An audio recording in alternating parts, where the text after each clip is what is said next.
welcome to my YouTube channel all about momming. So if you see me rocking and rolling, it's because I got a 3-month-old in my lap strapped to my boob, but hey, that's real life.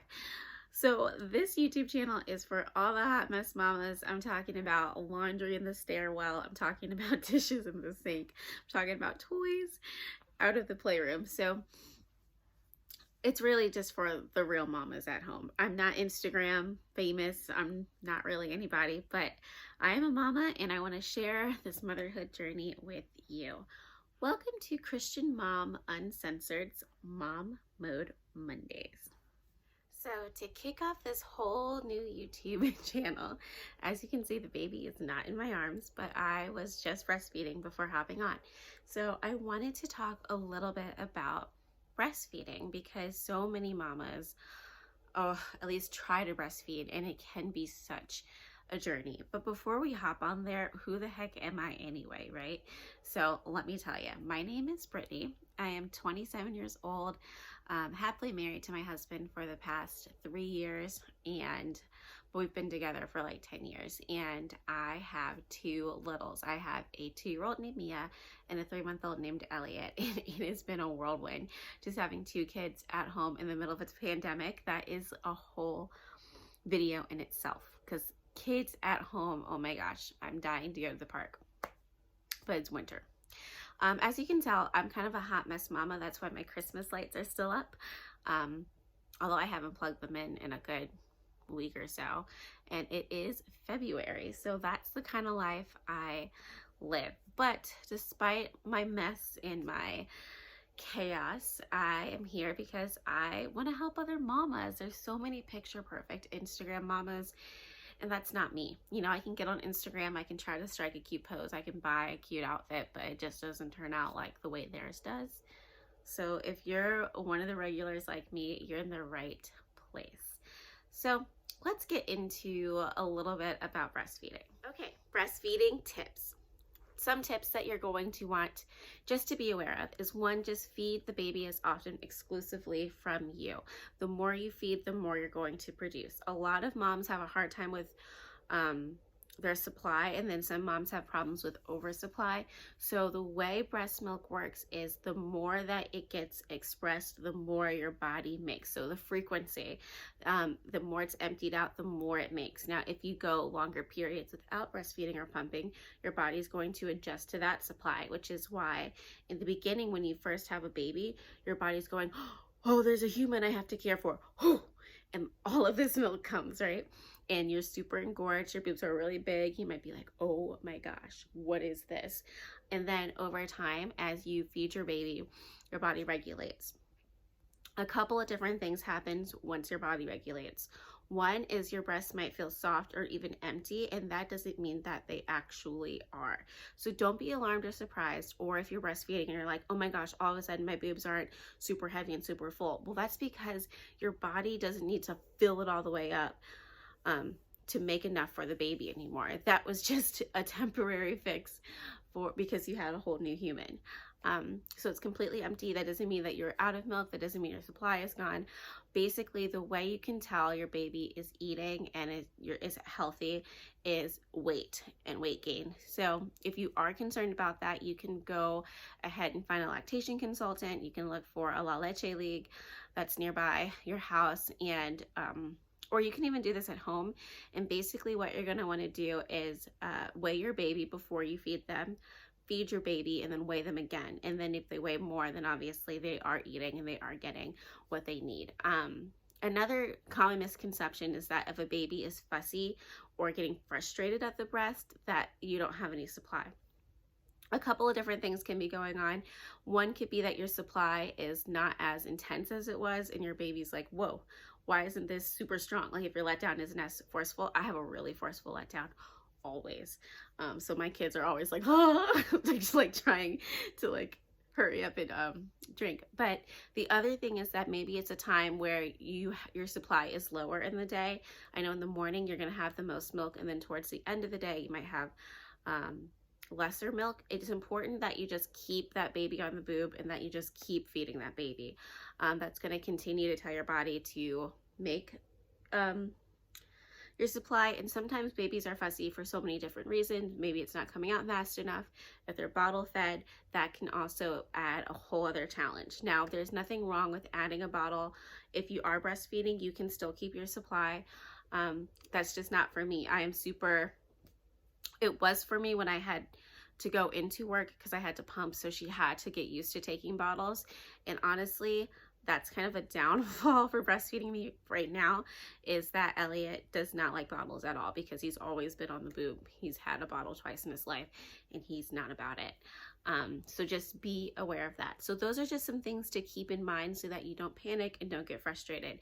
Now, if you are trying to slow down your supply, the answer is not to just keep pumping, or else you're always going to have to pump. Your body's going to always continue to make that amount. I know that in the beginning when I had Elliot, I was like, great, I don't know what to do, because I would get so engorged that in the middle of the night, it was like I had to pump, or else he was going to be drowning in milk the next morning. So I eventually got to a point where I was just like, all right, I'm going to just keep sleeping, or I'm just going to not pump, and my supply did regulate. So those are just some things to keep in mind. Okay, so pros and cons. I want to talk about the pros and cons, and then I'm going to talk a little bit about some tips. So the pros of breastfeeding are very obvious. One, it is very easy to comfort your baby. Because, and I'm saying this because for me, I remember when Mia got older, I missed being able to whip out a boob and have her calm down. Now, that's not necessarily what you're supposed to use the breast for. However, that's what I do, and it's really easy. Whenever I'm going to, pre-COVID, or, you know, whenever it's warm and I'm going somewhere, you don't have to worry about packing bottles, making sure you have formula, having water to make the formula, or if you are pumping, you don't have to worry about like storing the breast milk and all of those things. It's really, really convenient to just be able to whip it out and feed the baby, to be honest. Two, you get to eat 500 extra calories a day, mama. That's what I'm about. That taco, that donut, yes, please. So you do get to have around an extra 250 to 500 calories. However, it can go two ways. You can lose a lot of weight, or you can put on weight because you're eating more, because now you're always hungry. So for me, I am actually less than my pre-pregnancy weight because my son's a super eater. But on the downside, I think I'm losing my butt, and I'm a little concerned about that. And I am always hungry. You just kind of have to balance it out so you don't gain a bunch of weight. Another pro is that the antibodies. So it's really good for your baby because they're going to get your antibodies, and they are less likely to develop allergies if they are breastfeeding, because breast milk is magical. I'm talking about, put that on a rash, it'll disappear. If there is any skin ailment or anything, use breast milk. I know it sounds weird, it might sound hippy dippy, it might sound like, oh, if you're not like a mama who's done this, but breast milk is magic. Okay. So that is another pro, is that with Mia and with Elliot, knock on wood somewhere, I don't have any wood near me, is that Mia rarely got sick. Now, she did get sick eventually. She went to daycare, and she wasn't only breastfed, she was more so like she drank like expressed or pumped milk at that point, but like rarely sick. And if I got sick, she didn't catch it. And it's been the same with Elliot, where I thought I had the flu one night. I was really scared. He was like a month old, but he didn't catch my 24-hour whatever, because breast milk is magical. You get sick, it starts making those antibodies and gives it to the baby. So what about the cons? Because there are some cons. Now, as long as you're breastfeeding, I didn't know this, your hormones are going to continue to be a little bit out of whack. So if you are struggling with postpartum depression or anxiety or anything like that, one, make sure you get help. There's no shame. And there's also no shame in needing to cut back on breastfeeding, or needing to stop breastfeeding to get medicine, or to do whatever you need to do to survive that. I was walking through just like I kind of get seasonal depression in a way. I was just walking through like a tough time, and was just crying, and I was like, well, look, my hormones are not going to regulate till I'm done breastfeeding. at least not regulate all the way. So just know that that can play a factor into your emotional health. And another con is that like you do have less time to yourself, especially if you're an exclusive breastfeeder, because now you can go take a shower, but then if, like, for instance, a lot of times I'll want to go take a shower and do my makeup and play around with outfits, but I don't have time before Elliot wants to eat again. The good news is, though, if you are exclusively breastfeeding and you're like, I will never get a break. This is my second baby, so I can say this. It goes by fast. The days are long, but the weeks and the months are short. And before you know it, your baby will be 6 months and starting to eat food and will be breastfeeding less. And you'll sort of start to get your body back to yourself. I know it's hard because when you're breastfeeding, you have to be, conscious of how much caffeine you're drinking. If you're drinking alcohol, what does that look like? And in essence, it feels like you're still pregnant because you can't really do anything you want. But it does go by a lot faster than pregnancy, maybe because you're so busy. But that can be a con, is just not having your body back and not having any time for you because you are always feeding the baby. Another con is just figuring out leaving the baby and if he or she will eat. It is a good idea to give your baby a bottle on occasion so that he or she will be used to it. And that has been the downfall with Elliot, is that the last time I left him for a couple hours, he was at home with my husband and he just did not want that bottle. He just wanted boob. He was also going through a leap though, so it could have been like, this isn't the boob, where's my mom, I'm cranky, so like, who knows? And we can talk about leaps in a whole other video because that's a whole other challenge. But yeah, so those are some cons. And if you have like a non-traditional, I don't even want to say non-traditional, but if you have a trickier birth, it might make breastfeeding harder, and that's not on you. A lot of times us moms feel like it's our fault if we can't feed our baby. I felt like that with Mia. When I went back to work, my supply dropped significantly. My job was really stressful.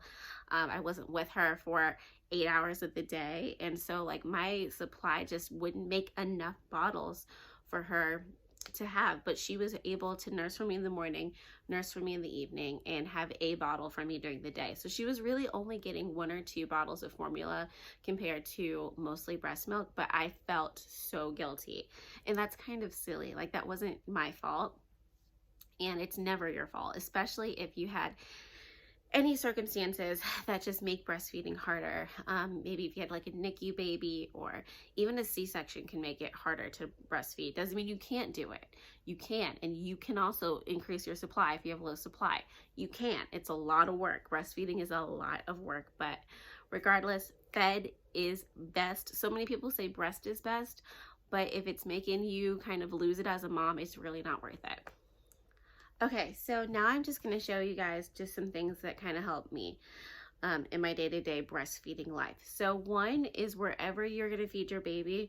Usually for me, it's wherever I'm sitting, typically the couch or the bed. Have water on hand and make sure you're drinking a lot of water all day long. Milk is mostly water. It's like super liquidy, and then there's like a good layer of fat in it usually. So you want to be drinking a lot of water. I got this from Target for $12. It's 48 ounces. Now, everyone is supposed to drink half their body weight in water. So this is a little less than half my body weight in water. Oh yeah, it is a little less than half my body weight in water, but I do drink 3 of these a day. So I actually end up drinking my body weight in ounces of water. And it has a straw. Straws make life easier. I don't like, in the winter, I don't like my water to be really cold. I like it like semi-room temperature, like a little cooler than room temperature. Water is going to keep your supply good. So the next thing is, if you are someone who's struggling, or like you have your baby's going through a leap, like a growth spurt, I like Earth Mama Angel Baby. I think it's just called Earth Mama Organics now, and this is their milkmaid tea. They have Mother's Milk Tea is the other name of it. Now, it has fennel, and that can either help or hurt you, and it depends on who you are. So that's kind of the only thing that sucks, because it has this fenugreek, which you'll hear a lot of breastfeeding experts say, take some fenugreek or whatever. And I did that with Mia, and it hurt my supply. So it really is trial and error. For me, if I do this really, really occasionally, it helps, but I'm afraid if I did it all the time, it would hurt The body is a weird place. Okay. And then lastly, these are pretty good for on the go. They are the Milk Makers lactation cookies. Now, there's a couple different kinds. I like this one. Oatmeal is really good for you. It's oatmeal chocolate chip. I got a big box, although I'm down to my last bag, and I usually keep one in my diaper bag because I know that if I'm on the go, I'm probably not drinking enough water, and it does really help your breast milk. So those are some of the things I use. Now let me just tell you about some other things I don't like have in my hand. One, the pink drink from Starbucks made me engorged. And two, oh, I didn't even tell you about these. Body Armors. It is all about the coconut. Coconut water, coconut milk for some reason just increases your supply. At least it does for mine, and it does for a lot of women. So these are, I mean, they're actually a lot of carbs. They're like 21 grams of carbs, but it ends up working, and I like these a lot. Then the other thing is I make my own pink drinks at home, which is just coconut milk, strawberry, cranberry juice, and like some frozen strawberries, and like mix it all up in a blender or a shaker. And I make my own pink drink a couple times a week, and that is good for like stressful days or if you need some support and hydration. So those are going to be really good for breast milk. The other thing that's really good for your supply is oatmeal. So if you want to make oatmeal cookies, if you want to make you can make oatmeal like little energy bites. You can make oatmeal just to eat oatmeal. I make a oatmeal smoothie with banana and oatmeal and coconut milk, and it does not it tastes like I'm like eating oatmeal for breakfast, which if you don't like oatmeal could be like ugh, but that helps me a lot. So those are just some of the foods. Like oatmeal for sure is gonna be on your side for sure. Well, that's pretty much all I have to say about breastfeeding for this week. Thank you so much for hopping on with me for Mom Mode Mondays. Don't forget to hit that bell to subscribe. You can also follow me on Instagram at Christian Mom Uncensored for all of the mama stuff. I also have a podcast called Christian Mom Uncensored. You can hit that up on Apple, Spotify, wherever you get your podcasts. Don't forget to subscribe. Don't forget to leave me a comment. Was this helpful? Was this not helpful? And I will talk to you guys next week. See you later.